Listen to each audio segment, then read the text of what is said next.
Welcome into the Sporting News Studios for First and 10, your weekly look at college football presented by our good friends at Allstate. I'm Tom Vandervoort, and with us, as always, Matt Hayes, our college football writer. And Matt, a lot of people are calling Rob Akey the former coach at Idaho, but from what I understand, you're calling him the tip of the iceberg. Yeah, it's that time of year again, Tom. With the season starting to wind down, teams that are losing are starting to be exposed, and now we're starting to look for new coaches. Rob Akey, the first guy officially fired from his job. There's going to be many more. And the thing is, Tom, there's going to be a lot of elite jobs out there for guys that are looking for jobs, for guys that are currently coaching. I mean, you look at Auburn, you're looking at Tennessee, you look at Kentucky also in the SEC, you're looking at Boston College, you're looking at maybe Purdue. There are jobs out there, Cal, very good jobs, Tom. And I think the odd thing right now is the number one guy in line, at least it looks that way, is a guy who has lied to his superiors everywhere he's been at every coaching spot, and that's Bob Petrino. So it's a little bit odd how, with all these jobs beginning to open up, he's the guy top of the list everybody's going after. And from your point of view, are all these things going to change, or how many are going to change? Do you think we're going to see this massive upheaval, and which ones are justified? Usually in this situation, this time of year, beginning of November, you start seeing these jobs open up.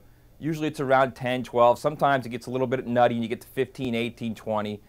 It's probably going to be an average year. And I think a lot of these are really justified. Like you said, I think you look at Tennessee, what Derek Dooley has done and hasn't done, I guess I should say. You know, what Joker Phillips hasn't done there. Jeff Teffert's had a long time at Cal. It's obviously trending downward there. I think Purdue trending down with Danny Hope.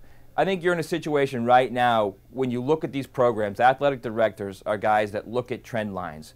What's going on right now? Where are we compared to other programs in our conference, and where does it look like we're going? And I think that's the problem right there. If you're a coach and you're struggling a little bit, that's where it's going to come down on you. Now, speaking of trend lines, I'm looking at the Oregon Ducks, and you know, number 2 pretty solidly in the polls, but I look at the BCS standings. They were number 3 last week, the number 4 this week. So what's going on with them? Run it up. It's time to run it up, baby. I think if you're Oregon right now, and you see what's going on in the BCS poll, and you see you're getting jumped by Florida, and you're getting jumped by Kansas State. Again, this stuff will more than likely play out, but on the chance that it doesn't, and you're Oregon, you better start making yourself look a little bit prettier. It's the middle of the second quarter, and you're winning 43-7. You're thinking, you know what? Let's take our foot off the pedal. You know, let's get some reserves in. From now on, you better start thinking, you know what? Let's push down that pedal. Let's get after it. Let's show everyone just how good we can be. And there are a lot of coaches out there that are appalled by that, a lot of coaches who will be upset by that. But you know what? That's the life we live right now in this BCS system. It is a beauty pageant as much as it is a demolition derby. And you got to go out there and you got to show, hey, look at us. We're pretty, we're fun, we're fast, we score points. Everybody's got to say, look at me. It's time for everybody to start peacocking. And I think if you're Oregon, get after it, baby. Score points and show people what you got. In the great tradition of college football, and speaking of making yourself known, you know, Mississippi State undefeated in the SEC. They get to go to Tuscaloosa, and I think of them as undefeated and unknown as opposed to undefeated and untied. What can you tell us about Mississippi State? Tom, I'm going to give you a little resume here, okay? Here's a team that's top 10 scoring defense in the nation, top 30 scoring offense in the nation.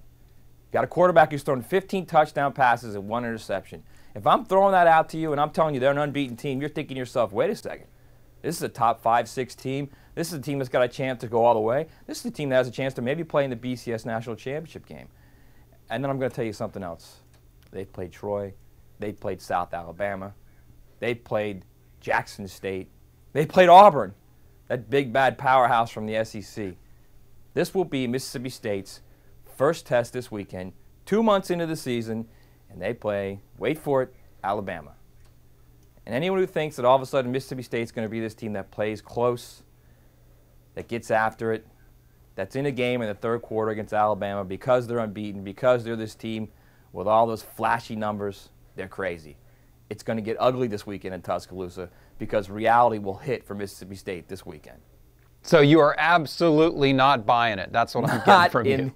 Not in the least, Tom. This is a team that's been doing it with smoke and mirrors. A nice start, a terrific start actually for Dan Mullen, who will be, by the way, one of those coaches that all those big programs look at. But you look at this team and you look at the reality of where they are and who they've played. They've played no one. They've never played a team with the talent and the experience of Alabama, much less any other team in the SEC that they're going to play down the road. This team will get exposed this weekend.